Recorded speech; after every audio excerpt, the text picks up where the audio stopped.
जय हिंद, नमस्कार साथियों। मैं योगेश मिश्रा आप सभी का बहुत बहुत स्वागत करता हूं। अगर आप भी टीजीटी के नए विज्ञापन का इंतजार कर रहे थे तो कड़वे सत्य से भरपूर इस वीडियो को लास्ट तक देखना ही चाहिए, जिसमें हम नए विज्ञापन और इसी विज्ञापन में धांधली, साथ ही टीजीटी की कई भर्तियों में भ्रष्टाचार को लेकर के चयन बोर्ड और शिक्षा निदेशालय का भांडाफोड़, साथ ही चयन बोर्ड के भंग को लेकर के सारी अपडेट जो है ये कवर करने वाले हैं। तो चलिए शुरू करते हैं। तो साथियों, हम नए विज्ञापन और उसमें धांधली की तो बात करेंगे ही, उससे पहले चयन बोर्ड के भंग को लेकर के बात करने वाले हैं। जैसा कि आप सभी जानते हैं कि कल यानी कि 8 अप्रैल 2022 को चयन बोर्ड के जो 5 सदस्यों का जो कार्यकाल है ये पूरी तरीके से खत्म होने जा रहा है।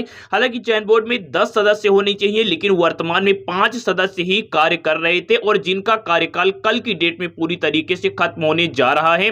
और आपको यहां से देखने को मिल जाएगा कि इस दौरान चयन बोर्ड ने काफी सारे दावे भी किए हैं कि हमने कई सारी जो भर्तियां ये कंप्लीट करवाई है। सबसे पहले जिसमें आपको देखने को मिलेगा कि टीजीटी 2011 की भर्ती की बात की गई है, लेकिन ये भर्ती अभी भी पूरी तरीके से कंप्लीट नहीं हुई है। 10 से 11 साल हो चुके हैं।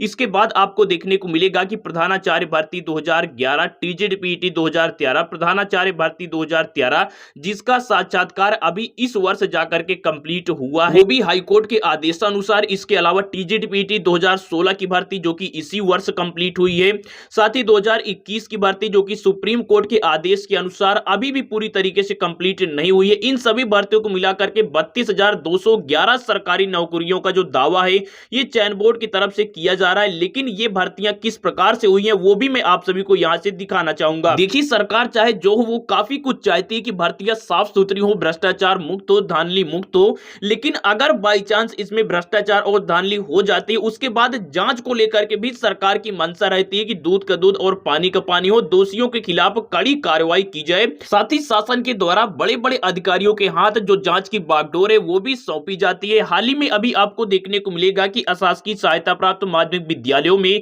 भ्रष्टाचार कर 40,000 से ज्यादा जो शिक्षकों की भर्ती हुई है, इसकी जांच विजिलेंस को दी गई है।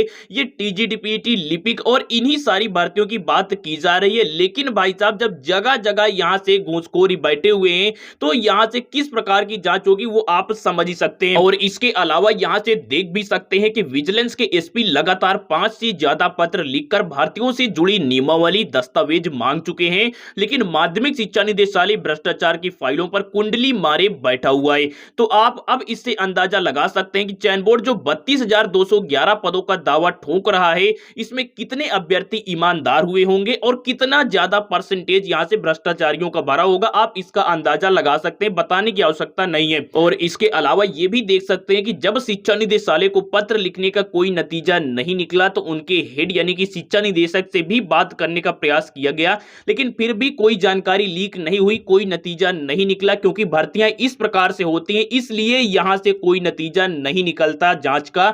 देखने को मिलेगा कि तैनात जिला विद्यालय निरीक्षकों ने प्रबंधकों से साठगांठ की और मनमाने ढंग से अनुमोदन करके चहेतों, रिश्तेदारों या फिर रसूख वालों की भर्तियां कर दी। और यहां से यह भी जानकारी मिली है कि मोटी रकम लेकर चहेतों को भी भर्ती किया है। तो इस प्रकार से जो भर्तियां होती हैं ये पहले ही होती हैं। अब ये तो रही पुरानी बात। अब अगर हम बात करें नए विज्ञापन को लेकर तो इसमें भी बड़ी धांधली आपको नजर आएगी। आपको पता है कि 7,000 नई शिक्षक भर्ती का जो विज्ञापन है ये जारी होने वाला है। ऑनलाइन आवेदन के लिए भी अगले माह की यहां से समय सीमा बताई गई है, और जिसको लेकर के चयन बोर्ड ने अपनी यहां से जो स्थिति है वो स्पष्ट तो कर दी है। लेकिन आपको देखने को मिलेगा कि अब यहां से जो विज्ञापन में पदों की संख्या ये घटती हुई दिखाई दे रही है, क्योंकि जो समायोजन है ये इन्हीं पदों में से हो रहा है और जितना समायोजन बाकी है वो भी इन्हीं पदों में से होगा, जो कि विज्ञापन आने से पहले ही एक बड़ी धांधली और धोखा है। कैसे है आइए समझते हैं। 2021 में 15,000 पदों का विज्ञापन तो जारी हो गया था, लेकिन विज्ञापन आने से पहले ही एक बड़ा जो परसेंटेज है ये शिक्षा माफियों के हक में था। लेकिन इन्हीं पदों पर ईमानदार छात्रों का भी चयन हो गया। लेकिन जब बारी आई भाई साहब नियुक्ति की तो वहां पहले से ही शिक्षा माफिया हकदार बैठे हुए थे। फिर छात्र दोबारा से भागे चयन बोर्ड की ओर, लेकिन चयन बोर्ड माफियों को भगाने और ईमानदार छात्रों की नियुक्ति करने के बजाय हाथ जोड़कर 2022 के ही विज्ञापन में जगह दे रहे हैं, जो कि बहुत ही बड़ी धांधली है फ्रेशर्स के साथ। और अभी तो ये शुरुआत है धांधली है, तो खैर इसमें अंत तक चलती है। तो इसीलिए आपको इन परिस्थितियों के बावजूद अगर एक सीट अपने खाते में जमा करना है, उसके लिए आप सभी को अपनी तैयारी आज से नहीं बल्कि अभी से स्टार्ट कर देनी होगी। और मैं ये इसीलिए बार बार रिपीट करता रहता हूं ताकि जो आप अपनी तैयारी है वो शुरू कर दें। और अब तो विज्ञापन को लेकर के भी अंतिम पड़ाव चल रहा है। जो बड़ी खुशखबरी है वो सामने निकलकर आप सभी के आ चुकी है। हो सकता है कि विज्ञापन इसी महीने भी जारी कर दिया जाए, क्योंकि अगले महीने ऑनलाइन आवेदन की बात कही गई है। और ऑनलाइन आवेदन से करीब 10 दिन पहले जो आपका विज्ञापन है वो जारी हो जाता है। तो हो सकता है कि इसी महीने जो विज्ञापन है ये जारी कर दिया जाए। फिलहाल आज का वीडियो यहीं तक। वीडियो पसंद आया हो तो लाइक और चैनल पर नए हैं तो सब्सक्राइब जरूर से कर दे। बहुत बहुत धन्यवाद।